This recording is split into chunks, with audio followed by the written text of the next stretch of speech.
es, como se dice ahora, nuestro top 10 dentro de la agrohomeopatía. Y ella es Niurka Meneses, os va a hablar del análisis del efecto de la homeopatía desde la proteómica. Ayer en la cena le preguntaban qué era la proteómica. No tenemos muy claro algunos de nosotros qué es la proteómica. Ella nos lo va a explicar ahora. Estaba leyendo su currículum y que me han dado los currículums al revés. Lo más es lo último. Pues yo voy a deciros que ella estudió física nuclear en el Instituto Superior de Ciencias y Tecnología Nucleares de La Habana, en Cuba, que además es diplomada en agrohomeopatía, que además ha estudiado ciencias genómicas, que además es doctorado en ciencias, que además ha estudiado en la Academia Médico-Homeopática, que además investiga, que además está trabajando en biotecnología, en proteómica, en espectrometría de masas. En fin, vaya currículum. Os dejo con Niurka.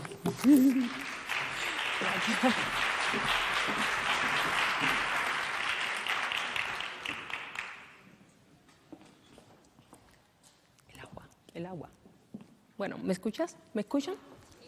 Ok, nuevamente gracias por la invitación y me gustaría saludar a todos los que no he visto todavía. Y ahora vamos a hablar de algo completamente diferente, de ciencia básica. Fue un estudio que inicialmente fue el objetivo para la tesina del máster y ahora pues continuó a partir de los resultados obtenidos y esto se extiende. Entonces vamos a empezar haciendo una introducción sobre todo lo que he tenido en cuenta para llegar a las conclusiones que vamos a tener después.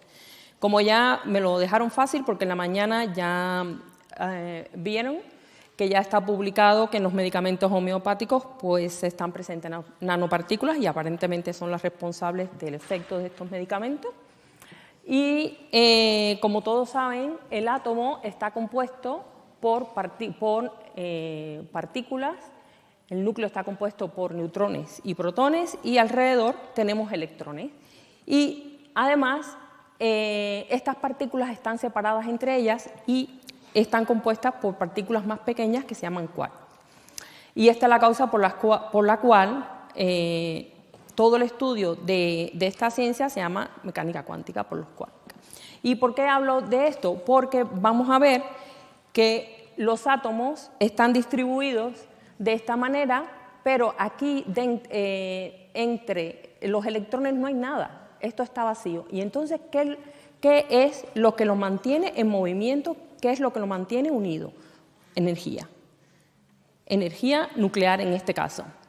Y cuando se unen dos átomos, en este caso el de cloro y el del hidrógeno, obtenemos esto. Pero lo que ocurre no es una unión como esta que tenemos aquí, es una unión energética, es decir, lo que se unen son los orbitales que componen los dos átomos. Y lo que ocurre es lo que ven aquí. Esta es la energía que está alrededor de todo el átomo y esto es una representación gráfica muy buena que nos muestra realmente qué es lo que sucede cuando se unen dos átomos. Además, también los átomos emiten energía y esto se llama espectro de emisión. Cada elemento tiene su espectro de emisión conocido y específico y esa es la razón por la cual se pueden conocer la composición de estrellas, por ejemplo, por la emisión, por ese espectro de emisión. Por lo tanto, cada átomo de nuestro cuerpo emite algo y tiene un espectro de emisión característico y de acuerdo a lo que sentimos, a cómo nos expresamos, a las transformaciones que sufrimos durante nuestra vida, estos espectros de emisión pueden cambiar. Entonces vamos a entrar en las ómicas. ¿Por qué le llamo ómicas? Porque a partir de que se empezó a estudiar el genoma humano, que se empezó a estudiar el genoma de varios organismos, entonces a esta ciencia se le llamó genómicas, que es el estudio de los genes como la mayoría de ustedes conocen. Pero ustedes saben que para llegar a proteínas hay que pasar por un proceso de transcripción, que es cuando a partir de una molécula de ADN ocurre un proceso para generar ARN mensajero que es el responsable de la transcripción, y cuando estudiamos estos transcriptos, pues entonces estamos en presencia de la transcriptómica. Después hay un proceso de traducción a partir de este ARN mensajero, y este proceso da lugar a las proteínas, y el estudio de todas las proteínas que están presentes en una condición específica se denomina proteómica. Y finalmente, después hay un proceso de traducción de señales, hay modificaciones en estas proteínas, y este proceso origina entonces metabolitos, y es lo que llamamos metabolómica, el estudio de todos estos metabolitos. Ahora, es decir, la genómica sería como que lo que puede hacer la célula o el organismo. La transcriptómica es lo que planea hacer, lo que se planea hacer. La proteómica es lo que está haciendo, y la metabolómica lo que se hizo para traducir todo esto. Entonces nosotros vamos a centrarnos en lo que se está haciendo aquí, en la proteómica. Pero además necesitamos hablar de la epigenética. La epigenética no es más que el estudio de las influencias sobre el organismo, sobre diferentes factores que no cambian la estructura del ADN, pero sí hay modificaciones que lleva a cambiar la expresión de las proteínas, lleva a cambios más sutiles en las proteínas que vamos a ver ahora en estas imágenes. Las creencias es muy importante, antes de pasar a la siguiente, las creencias es un factor muy importante en la epigenética, porque las creencias también afectan de una manera, yo diría, muy importante en este proceso. ¿Y qué es lo que sucede cuando hay cambios externos, cuando hay cambios ambientales, cuando tenemos exceso de fármaco, cuando estamos expuestos a cambios medioambientales? Pues lo que sucede es que en el proceso de la transcripción, lo que sucede es que el ADN antes, es decir, la cadena molde, se va a sufrir modificaciones en cada una, en algunos de las bases. Pueden ser metilaciones, acetilaciones, fosforilaciones, depende del efecto externo que se reciba, y estas modificaciones va a traer consigo que en el proceso de la transcripción sea diferente lo que se obtiene, la información que se obtiene, y luego el producto, es decir, la proteína, es diferente. Por esa razón ya se sabe que un mismo gen puede producir 10.000 proteínas diferentes. Es decir, esa historia de que un gen, una proteína, eso quedó al traste hace mucho tiempo. Entonces, sabiendo esto, tenemos que tener mucho cuidado con lo que pensamos, con lo que decimos, cómo nos comportamos, con las creencias que tenemos, y la buena noticia es que lo podemos cambiar. Es decir, que si nosotros estamos todo el tiempo positivos, si estamos alegres, si estamos igual tristes, hay también modificaciones, pero son completamente diferentes. Entonces, si de todas maneras no escapamos de esto, creo que lo mejor es estar felices, contentos, alegres, no perder la ternura. Ahora, vamos a enfocarnos en la proteómica.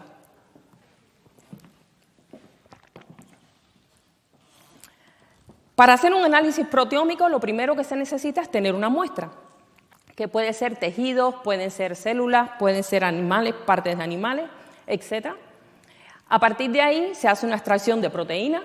Estas proteínas después se pueden extraer en geles de diferentes tipos, un gel de 2 dimensiones, un gel de 1 dimensión, o en una muestra en líquido, es decir, el extracto de proteínas completo sin separar. Y independientemente de la muestra que escojamos, luego hay que hacer un corte a estas proteínas, cortes proteolíticos que se llama usando enzimas. ¿Qué hacen estas enzimas? Estas enzimas hacen cortar todas las cadenas estas de las proteínas, separar los péptidos en pedacitos chiquitos, que después nos van a permitir que el trabajo sea mucho más sencillo. Se utiliza entonces un HPLC, que ahí se separan estos péptidos, y luego estos péptidos se inyectan en un espectrómetro de masa usando una técnica que se llama electrospray ionization, se ionizan a con un gran voltaje y se inyectan en el espectrómetro de masa. ¿Qué pasa después? Pues se analizan los resultados, tenemos un cromatograma muy bonito, que esto siempre vamos a tener un cromatograma teórico y un cromatograma experimental, porque todo este proceso se hace de forma teórica también cuando se conoce la secuencia de aminoácidos de la proteína que vamos a analizar o del organismo que estamos analizando. Entonces, todo este proceso se puede hacer en paralelo, teórico, y luego comparamos los resultados teóricos con los resultados reales que tenemos en el laboratorio. Lo que coincide, entonces se considera como verdadero. Hacemos un análisis de datos y sacamos las conclusiones. Ahora, ¿por qué Carcinosinum? Porque encontré 3 trabajos publicados donde en los 3 el medicamento común era Carcinosinum y decidí usar Carcinosinum. Entonces, ¿qué hice? ¿Por qué se nos ocurrió? Porque quiero aclarar que este trabajo, a pesar de que la idea fue mía, el equipo que me ayudó fueron todos escépticos y me ayudaron porque me conocen y me dijeron, bueno, la brujería esa la vamos a usar gracias a ti porque te conocemos, pero no vas a obtener nada. Y así empezó todo. Entonces yo les dije, bueno, no importa, pero vamos a probar porque es para mi tesis y bueno, así empezó. Entonces usamos células de carcinoma de pulmón humano. Usamos la técnica para separación de proteínas, electroforesis de acrilamida, y como enzima utilizamos tripsina. ¿Por qué tripsina? Esta es una enzima muy importante porque corta en aminoácidos específicos, en arginina o en lisina. Entonces, ¿qué quiere decir esto? Ahora vamos a explicarlo.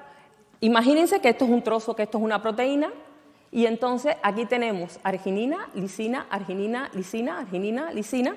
Cuando hace el corte la enzima, lo que sucede es lo siguiente, ¿ya ven? Obtenemos pedacitos chiquitos, que son péptidos, y entonces esto nos permite analizar después la secuencia aminoacídica mucho más sencillo a través del equipo del espectrómetro de masa, teniendo ya la proteína dividida en diferentes pedacitos, en péptidos. ¿El espectrómetro de masa qué hace? Pues estos pedacitos, los péptidos, luego entran al espectrómetro de masa, estos péptidos por ionización se van a separar y entonces cada uno de los iones entra al espectrómetro y se va separando y vamos a obtener iones, se analizan estos iones y obtenemos entonces espectros. Y de ahí el equipo que hace va a ir analizando cada uno de estas barritas que están aquí y una por una y luego me da otro espectro. Esto es separación, una separación peptídica o iónica, perdón, de los péptidos.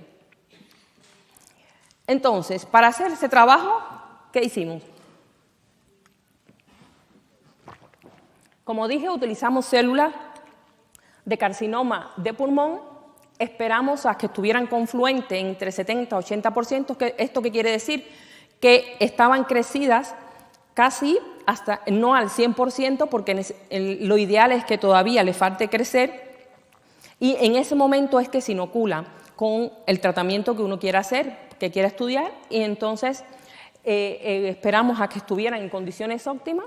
A partir de ahí se le añadió, entonces hicimos el experimento, es decir, pusimos los controles más el frasco con Carcinosinum y esperamos 24 horas. A las 24 horas entonces se hizo la extracción de proteínas correspondiente, se corrió el gel de acrilamida. Cada una de las banditas estas que están aquí azulitas corresponden a un grupo de proteínas. Se separa por peso molecular. Esto que está aquí es el patrón de peso molecular y podemos tener una idea de más o menos la talla o el peso aproximado de cada bandita de esta.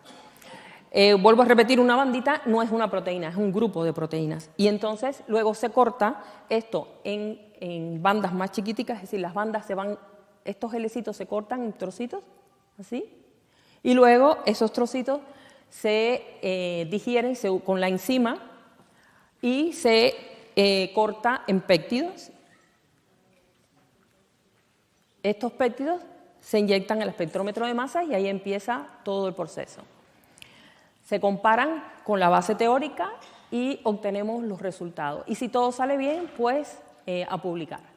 Entonces, ¿Cuáles son los resultados que obtuvimos? Ahí fue donde mi equipo, como yo le dije que eran escépticos, se asombró, me llamaron cuando estuvieron los primeros resultados y me dijeron, parece que tu brujería no es brujería. Y empezaron, pues yo feliz porque ellos me empezaron a sugerir otros experimentos que podíamos hacer a partir de los resultados obtenidos, que esos son los resultados que les voy a mostrar aquí ahora y que ya están enviados a publicar.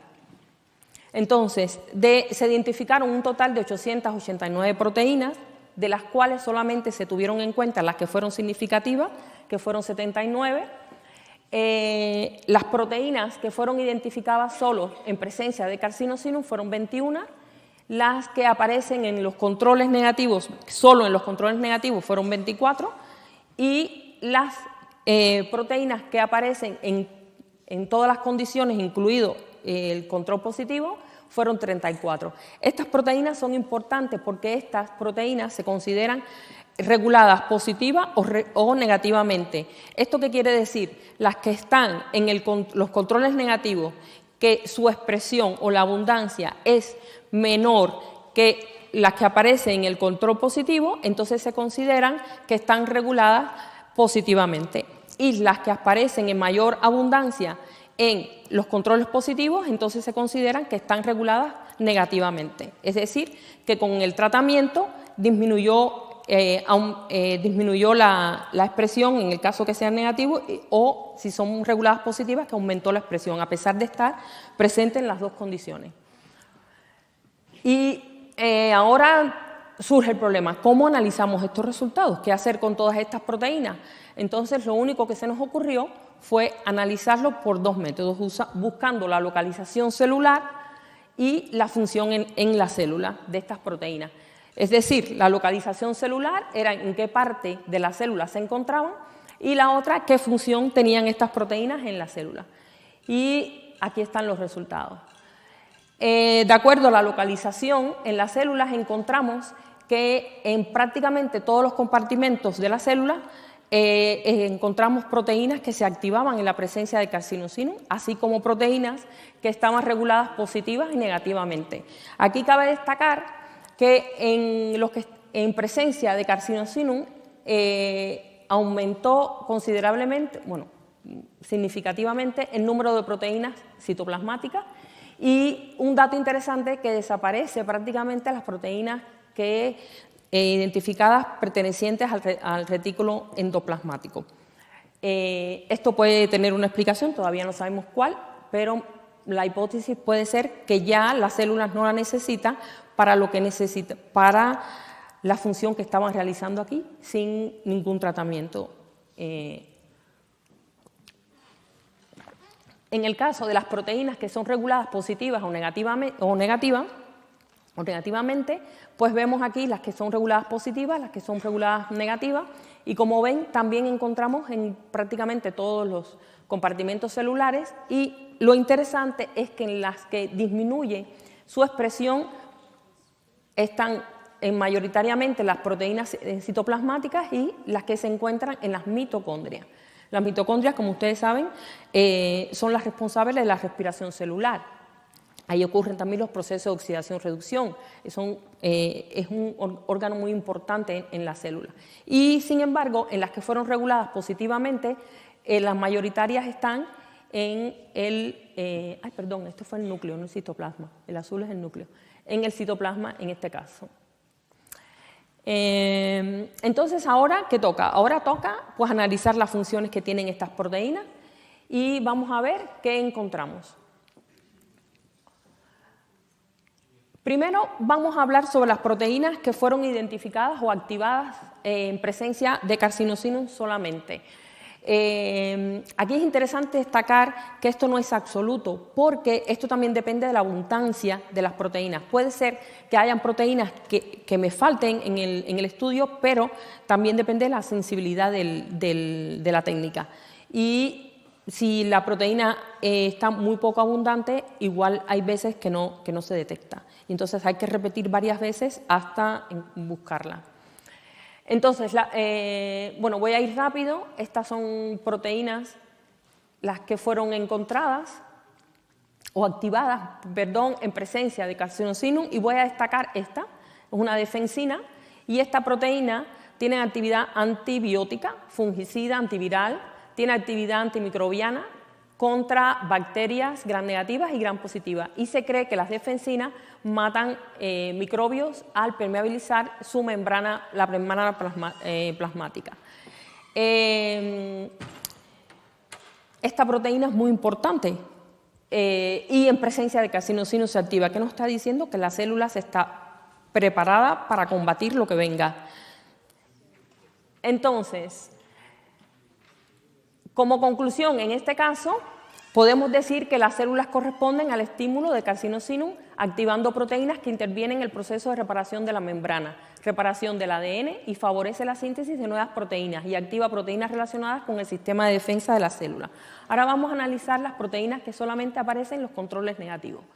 Aquí me voy a detener en esta proteína que está aquí, en esta, y hay otra que está, esta que está aquí. Esta que está aquí es una proteína que es el activador transcripcional de la proteína MYC. Esta proteína es muy importante y vamos a ver ahora por qué. Hace poquito salió un reporte, una publicación de un grupo de Barcelona, donde ellos tienen un producto que este fármaco bloquea esta proteína MYC porque es clave para la progresión del cáncer. Y en ratones ha sido un éxito este estudio, este estudio ha sido publicado en Science, una revista muy prestigiosa, y con carcinosinum esta proteína se desactiva. No aparece, es decir, aparece en el control negativo y no aparece en el control positivo. Entonces, lo que quiere decir que no necesitamos este fármaco. Y lo otro interesante es que ellos usaron para su estudio las mismas líneas celulares que yo utilicé, que nosotros utilizamos en nuestro estudio. Esto es un resultado muy importante. A raíz de ahí, entonces, nos dimos a la tarea de hacer otras técnicas. Este resultado no se los puedo traer porque apenas la semana pasada estuvo, y tuvimos la fortuna de que es positivo, corroborado de que efectivamente en presencia de carcinosinum esta proteína se inactiva y no se expresa en presencia de carcinosinum.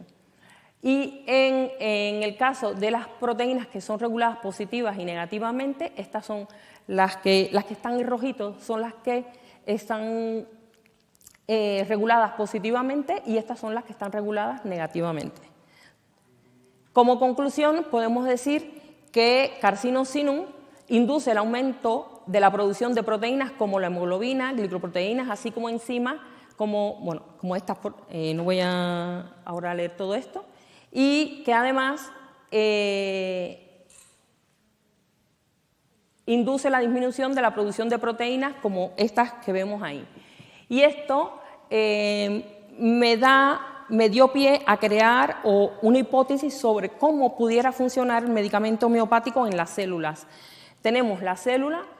Ya sabemos que hay nanopartículas presentes en los medicamentos homeopáticos. Estas nanopartículas van a entrar a través de la membrana plasmática y luego van a activar el sistema epigenético de la célula, al mismo tiempo que cambia la información de los átomos, la emisión energética, por eso se los puse anteriormente. Es decir, que es todo un proceso complejo, no es solamente una cosa, es decir, las nanopartículas presentes en el medicamento homeopático entran a la célula a través de la membrana plasmática.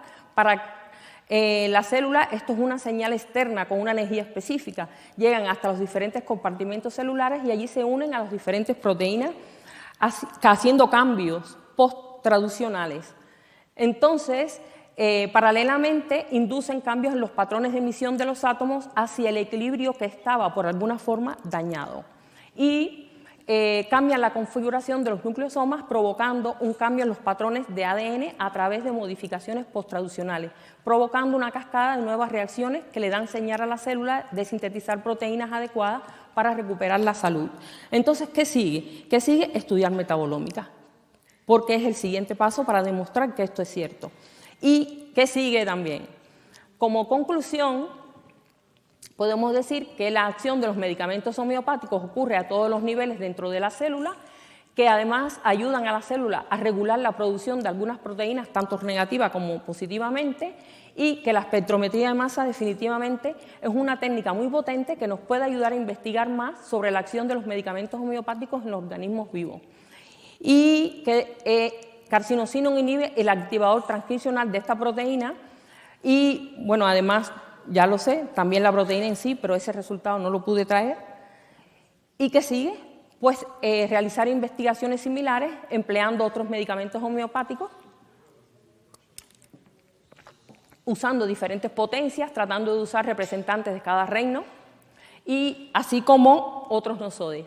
Y paralelamente ahora estamos empezando el estudio con cali carbónico. Escogimos este porque es el medicamento, es uno de los que propone los Banerjee para su tratamiento contra este tipo de cáncer, y los resultados pues son mejores que esto, pero todavía no los puedo, tenemos que corroborarlo.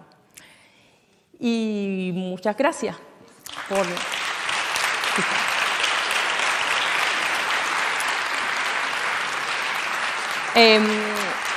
Aclarar que todos estos estudios han sido con recursos propios porque no he podido conseguir recursos para hacer este tipo de investigación.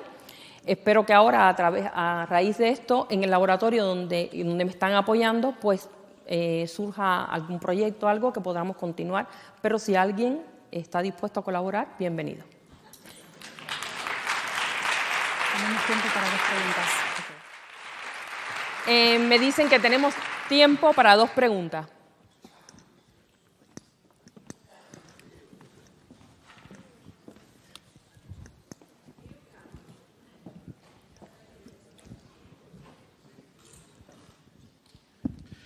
Perdón mi ignorancia respecto a la teoría general de la cuántica.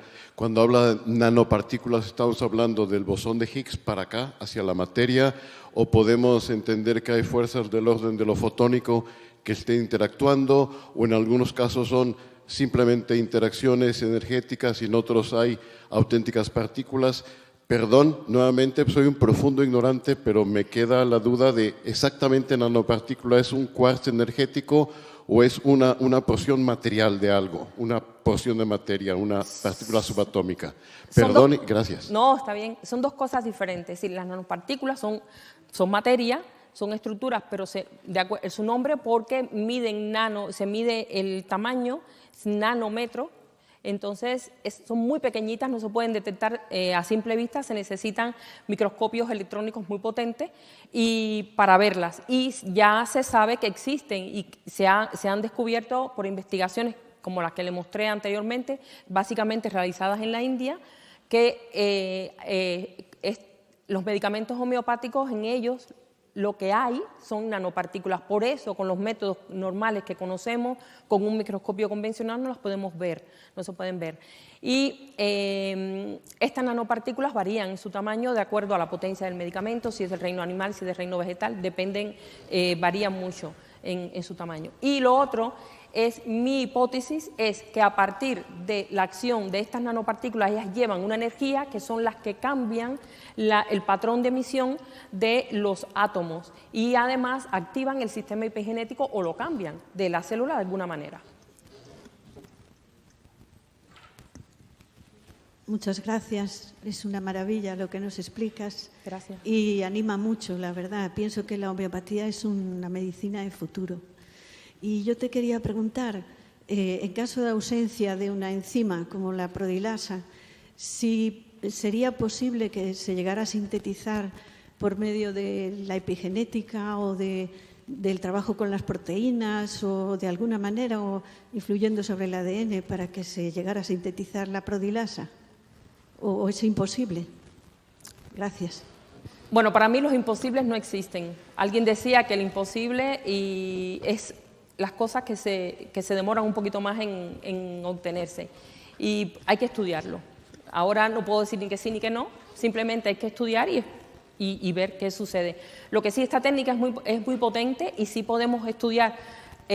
Por eso hay que estudiar ahora. Ahora tengo un reto mucho más grande porque se abre una puerta no, miles de puertas, porque ahora hay que estudiar cuántos medicamentos homeopáticos hay pues hay que estudiar todos ellos o la mayoría, buscar otras líneas celulares, buscar líneas celulares que sean sanas, estudiar líneas celulares de otro tipo, también buscar otros medicamentos homeopáticos para corroborar esta hipótesis.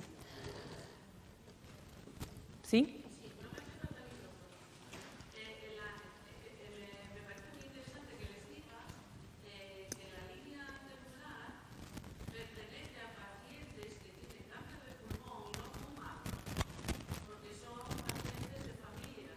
Sí, exacto. Sí, son líneas de cáncer de pulmón de pacientes, es decir, que no son fumadores.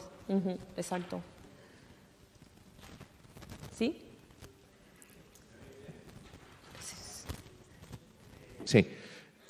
Hay un investigador que no se estudia en la universidad que se vería, que es Otto Warburg, que estudió los mecanismos de cuando las células son normales y se vuelven tumorales, el metabolismo de unos, cómo se comportan con otras.